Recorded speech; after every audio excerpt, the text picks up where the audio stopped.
Hello students, this is Vipra Malik. Welcome back to my channel Vipra Malik Commerce. तो कैसे हैं आप सब लोग? आई होप आप सब लोग ठीक होंगे, अच्छे से अपनी प्रिपरेशन कर रहे होंगे बोर्ड एग्जाम्स के लिए। तो चलिए स्टूडेंट्स स्टार्ट करते हैं अपनी आज की क्लास को। जैसा कि आप लोग पहले ही जानते हो कि हमारा जो टॉपिक चल रहा है वो है एडमिशन ऑफ अ पार्टनर का, जिसमें ऑलरेडी हम लोग 6 क्लासेस कर चुके हैं और अभी हम लोग जो कर रहे हैं वो हमारा एक दो कोई मिसलीनियस टॉपिक रहता है फुल लेंथ क्वेश्चन में, उसी को हम लोग जो है डिस्कस कर रहे हैं।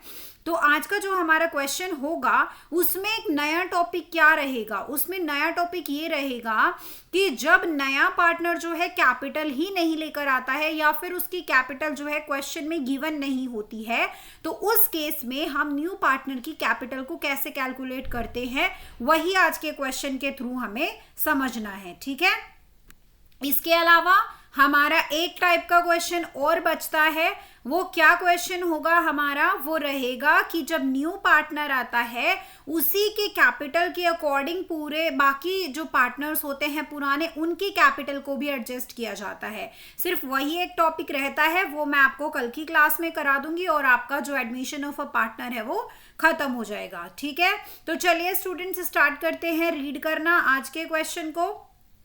तो चलिए, यहां पर आपको दो पार्टनर्स हैं ए और बी और उन दोनों पार्टनर्स की बैलेंस शीट दी हुई है।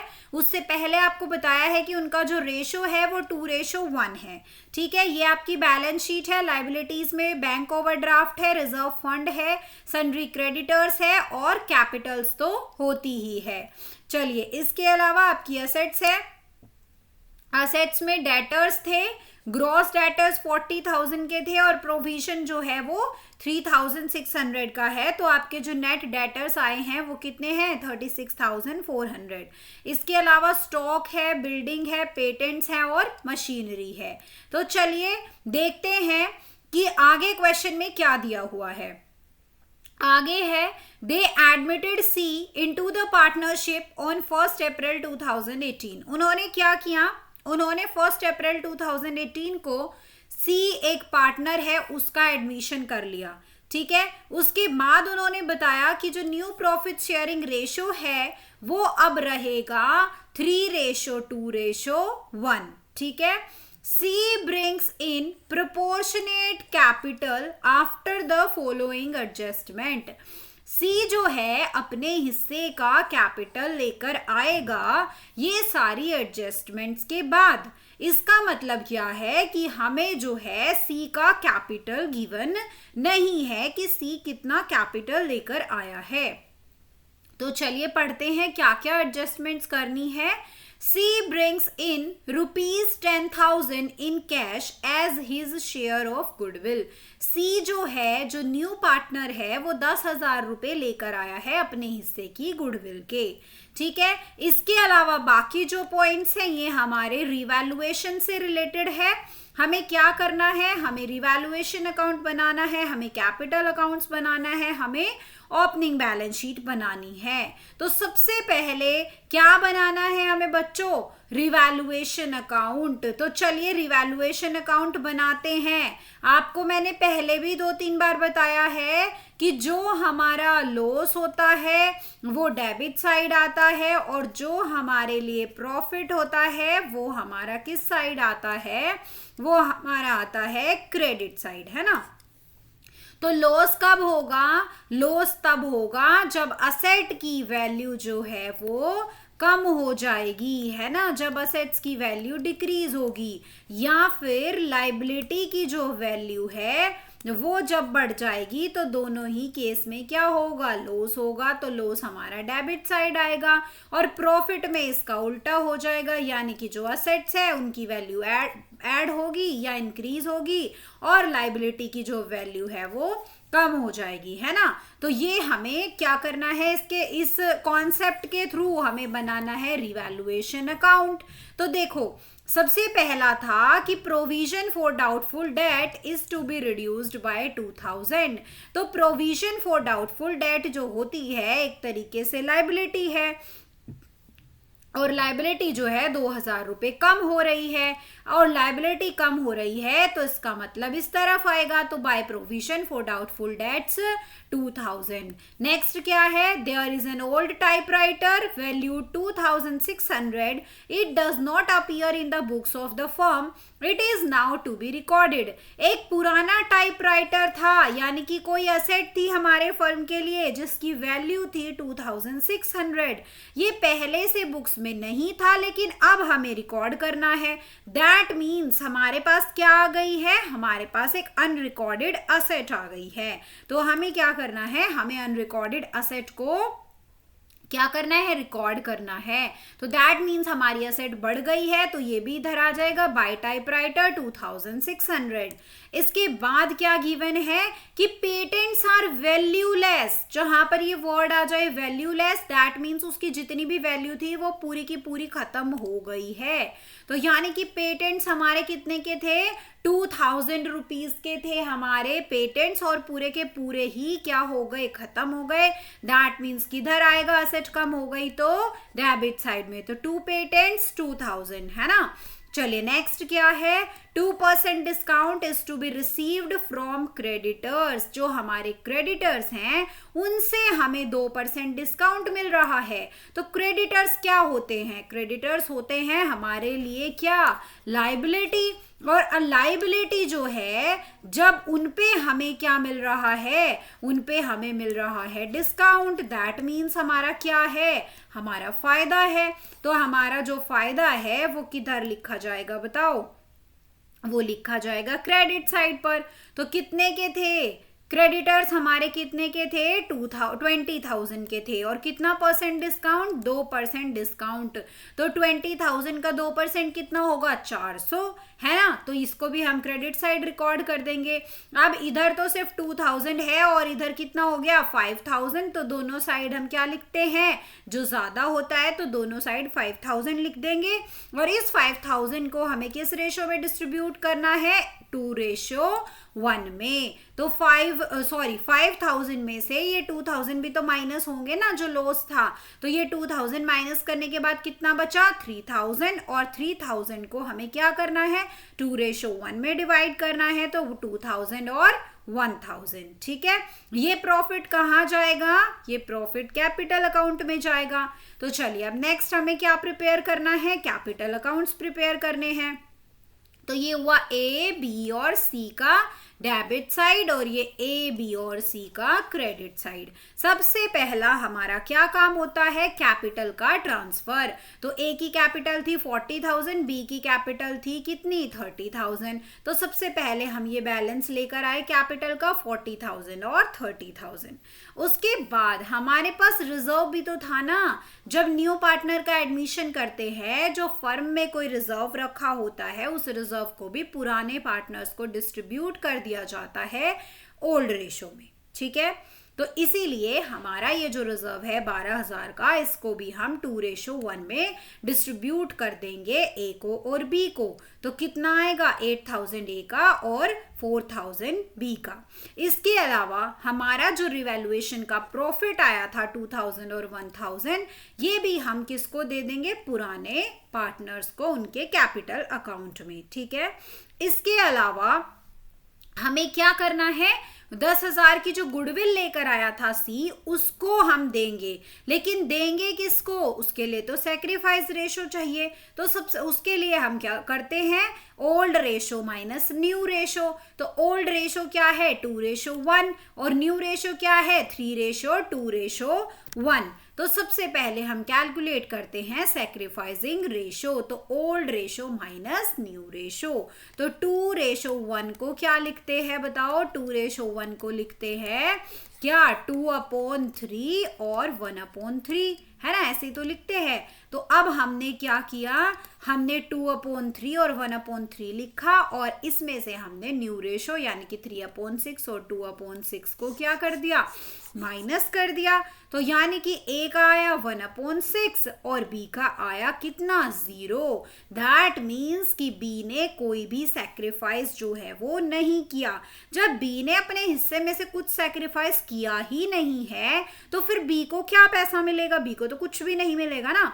तो सेक्रीफाइस किसने किया है बताओ, सेक्रीफाइस तो ए ने किया है। जब सारा सेक्रीफाइस ए कर रहा है तो गुडविल का भी सारा पैसा उसी को जाएगा ना, उसी के कैपिटल अकाउंट में जो है ट्रांसफर हो जाएगा।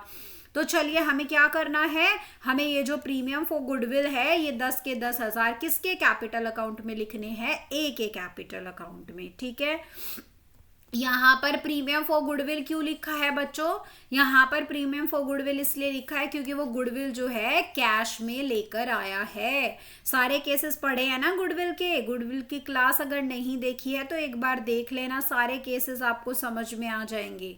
ठीक है, चलिए अब हमारे पास इधर डेबिट साइड का तो कोई आइटम था नहीं, तो हम क्या करते हैं इन सब का टोटल कर लेते हैं। तो ए का टोटल आया 60 और बी का आया 35, तो इधर भी 60 और 35 लिखेंगे और ये हो गया हमारा बैलेंस। अब हमें क्या करना है, अब हमें देखना है कि जो सी है ना वो कितना कैपिटल लेकर आया है। तो उसके लिए क्या करना होगा, तो उसके लिए क्या करना होगा, उसके लिए हमें दोनों की कैपिटल को करना होगा ऐड, यानी कि 60,000 प्लस 35,000, तो कितना हो गया टोटल 95,000 है ना। इन दोनों का टोटल जो है वो कितना हो गया 95,000। इसके अलावा आप एक बात बताओ मुझे कि जो ए था, ए और बी, उनका जो न्यू रेशो था वो क्या था बताओ। देखो स्टार्टिंग में देखते हैं हम कहाँ पर लिखा हुआ था, देखो 3/6 और 2/6 था ना। तो देखो 3/6 प्लस 2/6 यानी कि टोटल जो है वो कितना है बताओ 5/6। तो जब हमें 5/6 हिस्से की वैल्यू पता है और हमें पूरे टोटल फॉर्म की वैल्यू चाहिए, तो मैंने आपको पिछली क्लास में भी समझाया था कैसे हम टोटल वैल्यू निकालते हैं। अगर हमें एक फ्रैक्शन की वैल्यू पता होती है हम इसको उल्टा कर देते हैं, तो यानी हम इस फ्रैक्शन को उल्टा करेंगे तो उल्टा करके क्या आएगा 6/5 है ना। क्या आएगा बताओ 6/5। तो 95,000 मल्टीप्लाई 6/5 कर दीजिए तो हमें पता चल जाएगा कि टोटल फर्म की जो कैपिटल है वो कितनी है 1,14,000। और इस 1,14,000 में से आप सी का हिस्सा निकाल दीजिए। सी का हिस्सा बताओ कितना है, सी का हिस्सा है 1/6।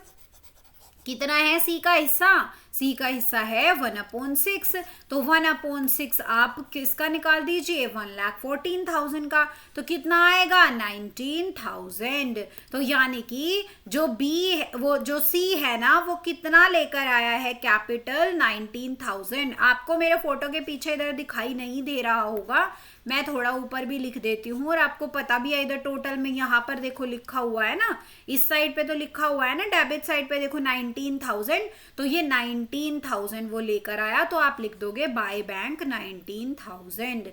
ठीक है, ए और बी का तो कैपिटल था ही हमारे पास, हमने सी का भी निकाल दिया। ठीक है, तो कैपिटल अकाउंट जो है हमारा इसी के साथ प्रिपेयर हो गया। तो यही पॉइंट था जो इस क्वेश्चन में अलग था। ठीक है, जब पार्टनर की कैपिटल गिवन ना हो तो कैसे निकालते हैं। ठीक है, तो चलिए अब हम निकालते हैं, अब हम बनाते हैं बैलेंस शीट। तो बैलेंस शीट के लिए हमें सबसे पहले अपने क्या करने हैं, अपनी लायबिलिटीज देखनी है। चलिए लायबिलिटीज देखते हैं, क्या थी हमारी लायबिलिटीज।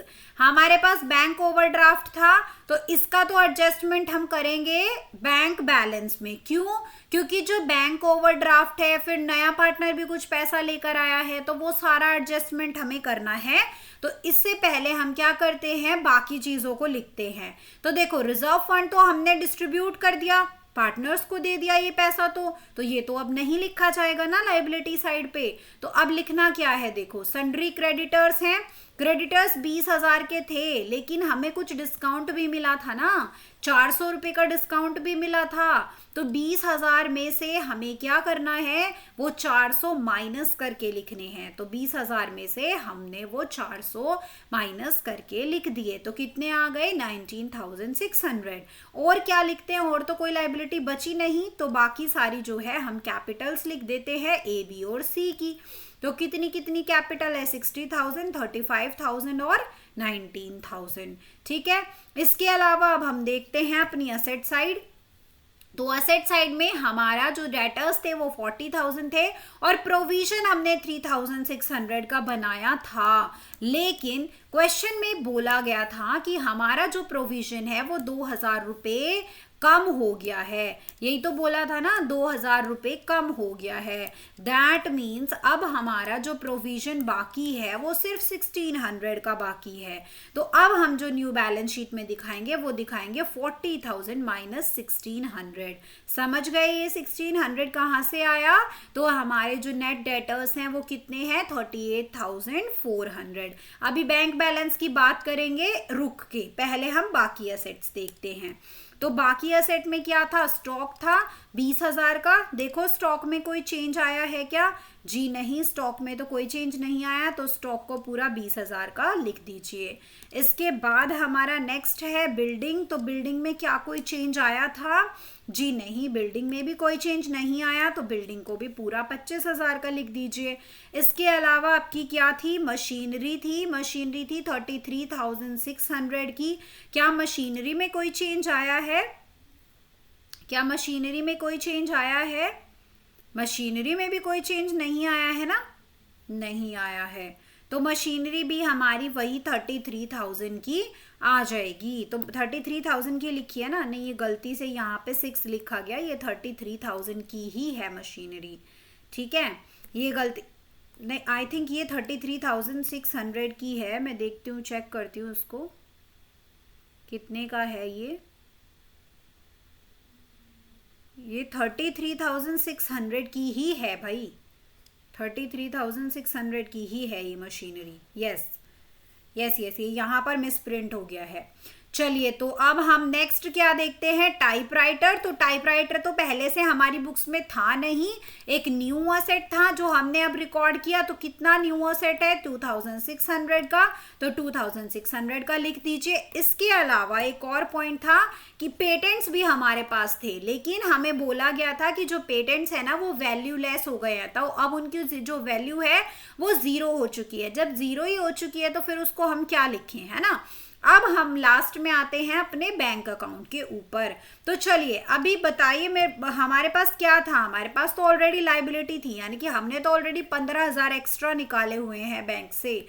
तो हमें निकालना है बैंक बैलेंस। देखो सी जो है 10,000 की गुडविल लाया, 19,000 की वो कैपिटल लाया, तो टोटल हमारे बैंक में पैसा बताओ कितने का हो गया? 29,000 का, जिसमें से ऑलरेडी 15,000 का हमारे पास लाइबिलिटी था, बैंक ओवरड्राफ्ट था, तो वो माइनस कर दो। यानी अभी हमारे बैंक में कितना पैसा पड़ा हुआ है? 14,000। बताओ कितना पैसा पड़ा हुआ है? 14,000। ठीक है बच्चों, चलो अब हमें क्या करना है? अब हमें इन सबको ऐड कर देना है और देखना है कि क्या दोनों साइड का जो टोटल है वो इक्वल है। अगर आपकी बैलेंस शीट मैच होती है, आपका जो टोटल है वो दोनों साइड का इक्वल होता है, दैट मीन्स आपका जो क्वेश्चन है वो बिल्कुल ठीक है, उसमें कोई भी मिस्टेक आपने नहीं की है ना? तो चलिए स्टूडेंट्स, आज की इस क्लास में हम इतना ही करते हैं। अब हम मिलेंगे नेक्स्ट क्लास में, जो कि हमारी एडमिशन की लास्ट क्लास होगी। उसमें जो एक टॉपिक बचता है वो मैं आपका कवर करवाऊंगी। अगर आपको क्लास अच्छी लगी है तो आप क्लास को लाइक करिएगा, शेयर करिएगा और कमेंट करिएगा। ठीक है, चलिए तो bye bye, thank you so much for watching the class. अब मिलते हैं अपनी नेक्स्ट क्लास में।